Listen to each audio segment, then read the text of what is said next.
welcome back to Reading with Evelyn.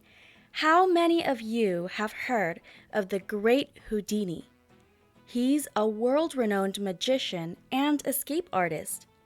He had accomplished so many great feats during his lifetime that people still talk about him today. Have you ever wanted to learn magic? Maybe some card tricks? Who knows, maybe reading this book will rekindle that fire for you. Let's go ahead and get reading. The Great Houdini, World-Famous Magician and Escape Artist by Monica Kulling, illustrated by Reas.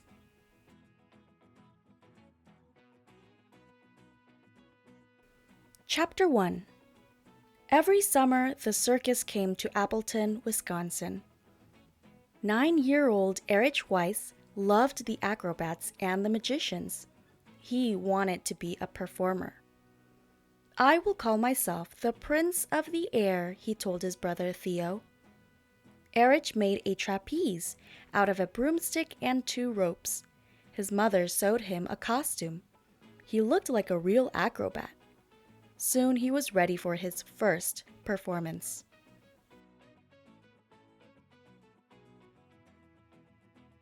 The neighborhood kids gathered to see the show. Erich and Theo had made a stage. An old sheet was used as a curtain. Erich ran out from behind the curtain. He grabbed the trapeze and began to swing back and forth. He stood on his hands. He hung by his knees. Then it was time for his best trick. Theo stuck needles in the ground. Erich swung over the needles. He picked up every single one with his eyelids.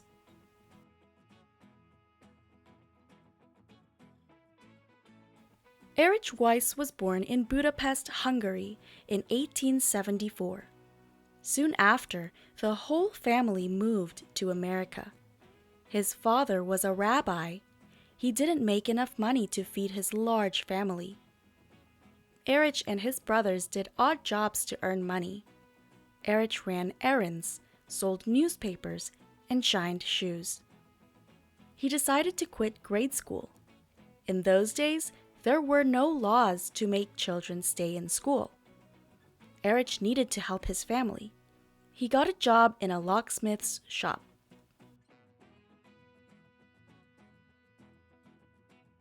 Erich learned to take locks apart and put them back together.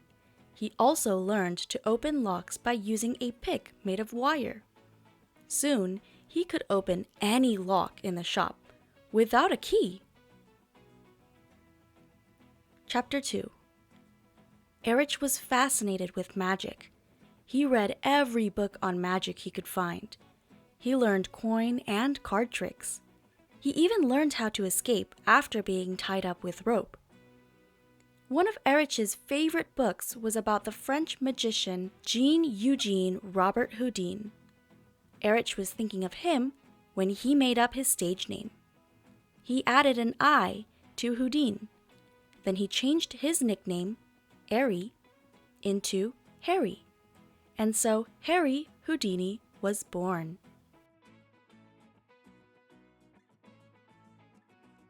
While still in their teens, Harry and Theo put together a magic show. They called themselves the Brothers Houdini. They pulled coins and cards out of thin air. They turned a candle flame into a handkerchief. Harry practiced his hand movements for hours on end. "Quicker than the eye can see," he told Theo. The Brothers Houdini always saved the best trick for last. It was called metamorphosis, which means change. Harry would change into Theo. Harry tied Theo in a sack. Then he locked him in a trunk. He placed a curtain in front of the trunk. Harry went behind the curtain. At the count of 3, the audience saw Theo move the curtain and Harry jump out of the trunk. The trick was so quick, people could not guess how they did it. They took their act on the road and ended up in New York City. Harry and Theo got a job performing at an amusement fair on Coney Island. Here, Harry met Bess Ronner. She was performing in a song and dance act with her sister. Harry and Bess fell in love. They were married in 1894. Bess took Theo's place in the act. It was the end of the Brothers Houdini. Theo went on performing as a solo magician. He called himself Hardin, but he never became as famous as his brother.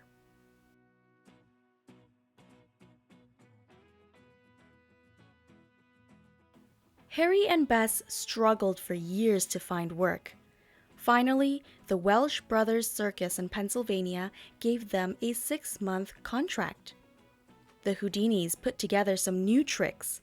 They added touches to their famous metamorphosis illusion. Harry entered the trunk handcuffed. Bess emerged from the trunk wearing Harry's coat. Harry's ability to pick locks came in handy for handcuff escapes.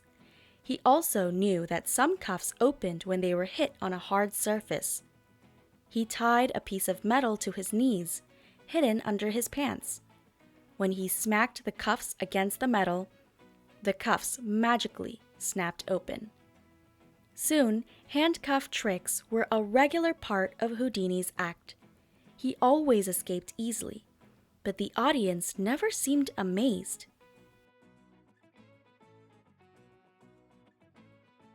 "I don't get it," said Harry to Bess one day. "I'm locked up tighter than Fort Knox, and I bust out in seconds. I make it look easy." "Maybe it looks too easy," replied Bess. From then on, Houdini did the handcuff escapes inside a cabinet with only his head showing. He took his time. He groaned and sweated and strained. Then he burst out waving the cuffs. The audience went wild. Now they loved seeing Houdini break free.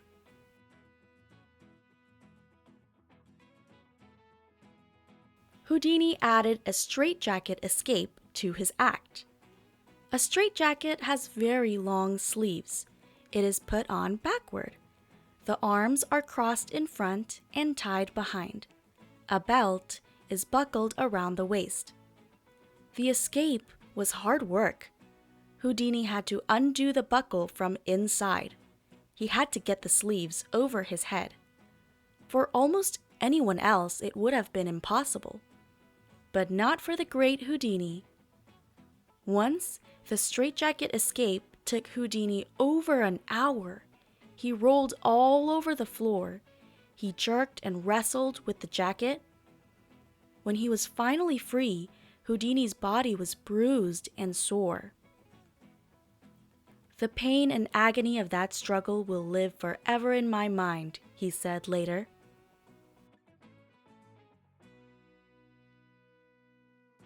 Houdini spent up to 8 hours a day working on new escapes.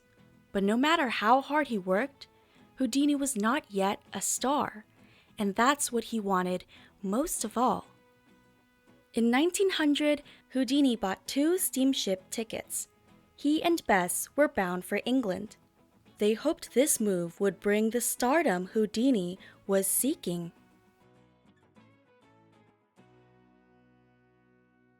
Chapter 4. Houdini and Bess didn't know anyone in London. They had no bookings. They had only enough money to last them 1 week. Houdini went to every theater looking for work. Finally, C. Dundas Slater, the manager of London's best music hall, booked the Houdinis for a week.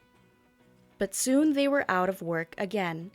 There were too many handcuff escape artists in England. "Now, if you could break out of cuffs from Scotland Yard," Slater told Houdini, "I could give you steady work." Houdini never let a challenge go by. He was ready and willing to try. Scotland Yard was the headquarters of the London police. Criminals knew that it was impossible to break out of a jail cell in Scotland Yard, or to crack the cuffs that were used. But Houdini knew that 2 keys could open most British cuffs, and he owned both of them.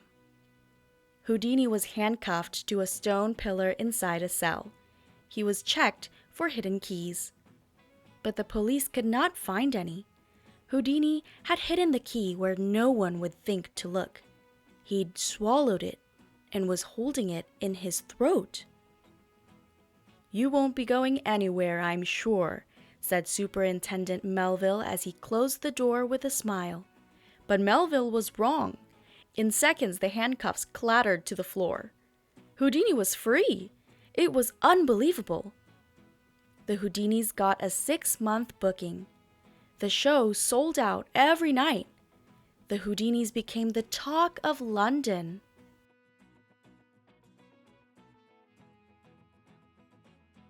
When the 6 months were up, Houdini got work in Paris, France. He came up with a dangerous stunt to get people's attention. He would jump into the River Seine, handcuffed. A large crowd gathered. Handcuffs were locked on Houdini. His wrists were chained. 2 men helped him climb a ladder to the highest pillar on the bridge. Houdini balanced on top of the pillar. Suddenly, he threw himself into the muddy river. The waters closed over him. Seconds went by. The crowd held its breath. Then Houdini popped up, waving the cuffs. He had done the impossible once again. Houdini and Bess toured Europe for 5 years. Their shows became more and more popular. When he came back to America, Houdini was world famous. Chapter 5. Houdini bought a huge house in New York City. It had 2 rooms just for his library. He had over 5,000 books on magic. Houdini was a big star now. He took his show across the country. He toured from Boston to New Orleans to San Francisco. In those days, there was no television. Today, when a magician such as David Copperfield goes on TV, he becomes famous overnight. It took Houdini years and years of traveling and performing all over the world to become famous. Houdini was not the only escape artist touring the country. He needed to keep his show exciting. He wasn't going to be second to anyone. Houdini came up with a new underwater stunt. He called it the water torture cell. A glass cabinet full of water stood on the stage. It looked like a phone booth. Houdini's ankles were locked into a wooden brace. He was then lowered into the water upside down. The cabinet was locked with a steel lid. A curtain was pulled in front. 3 minutes later, Houdini was free. But the cabinet was still locked. How did he do it? The water torture cell escape was Houdini's most famous stunt. He never told anyone how he did it. He liked to keep his secrets to himself.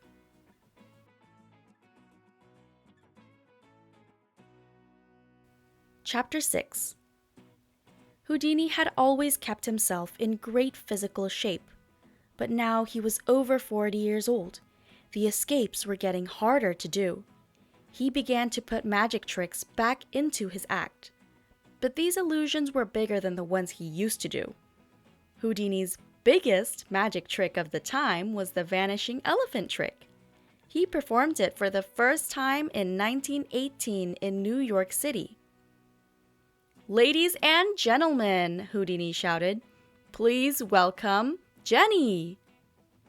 Jenny, the 10,000-pound elephant, trumped into the ring. She wore a wristwatch on her left hind leg. 15 men wheeled out an 8-foot square cabinet. It was big enough to hold an elephant. Jenny was led into the cabinet. Houdini pointed at the watch on her back leg. "Jenny keeps good time," he told the audience. She will vanish in 2 seconds. The doors were closed. Houdini counted to 2. He opened the doors. Presto! The cabinet was empty. Jenny had vanished into thin air. The audience loved this wonderful trick. It became one of Houdini's most famous illusions. Houdini still performed a few of his old escapes. One was the straitjacket escape, but with an added twist. Houdini took the stunt outdoors. He performed it hanging upside down from the outside of a building 45 feet above the street. Houdini stopped traffic with this stunt. Thousands of people jammed the streets to watch. Once, a high wind slammed Houdini into the side of a building. He was badly bruised. Houdini's daring escapes brought him near death more than once. Many people thought it was only a matter of time before an attempted escape took his life. Soon, Houdini would meet his death, but not in the way people imagined.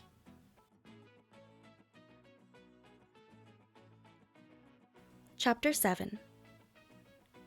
In the fall of 1926, Houdini was performing in Montreal, Canada. 2 students came to his dressing room. One had heard that Houdini was strong enough to take any punch. Before Houdini could prepare himself by clenching his muscles, the student hit him hard in the stomach several times. Houdini was in severe pain. At the evening show, he was in a cold sweat. His temperature was high. In Detroit the next day, Houdini went to a doctor. The doctor told him his appendix had to be removed. After the operation, Houdini grew even sicker. He had an infection. Houdini should have canceled his show, but he didn't. That night, he went on stage with a temperature of 104. After the first act, he collapsed backstage. Houdini was rushed to the hospital, but it was too late. He was dying. Houdini had challenged death many times. He was used to winning, but this time he would lose. Houdini died in the hospital on October 31, Halloween. His body was sent back to New York City. It was sent in the bronze coffin Houdini had planned to use in his buried alive escape. Newspapers all over America carried the story of Houdini's death. 2,000 people attended his funeral. Outside, thousands more jammed the streets. There would never be another magician like Houdini. Many believed he had superhuman powers, but Houdini always told them, "There is a trick to everything I do."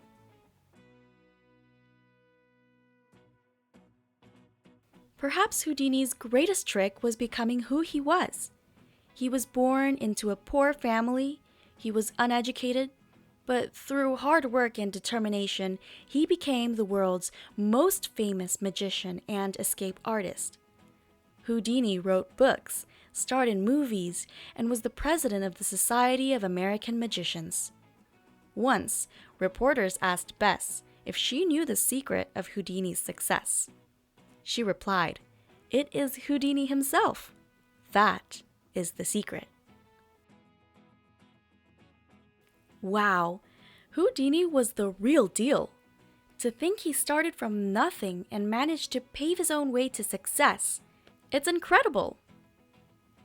Now, let's take a moment to look through some key words and phrases from this book. Performance. Performance. Locksmith. Locksmith. Fascinated. Fascinated. Handkerchief. Handkerchief. Audience. Audience. Struggled. Struggled. Emerged. Emerged. Upside down. Upside down. Did odd jobs. Did odd jobs. Ran errands. Ran errands. Added touches. Added touches. came in handy, came in handy. Bound for, sold out, sold out. Stopped traffic, stopped traffic. Meet his death, meet his death.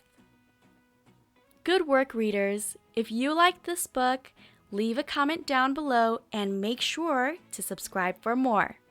Okay then, until next time!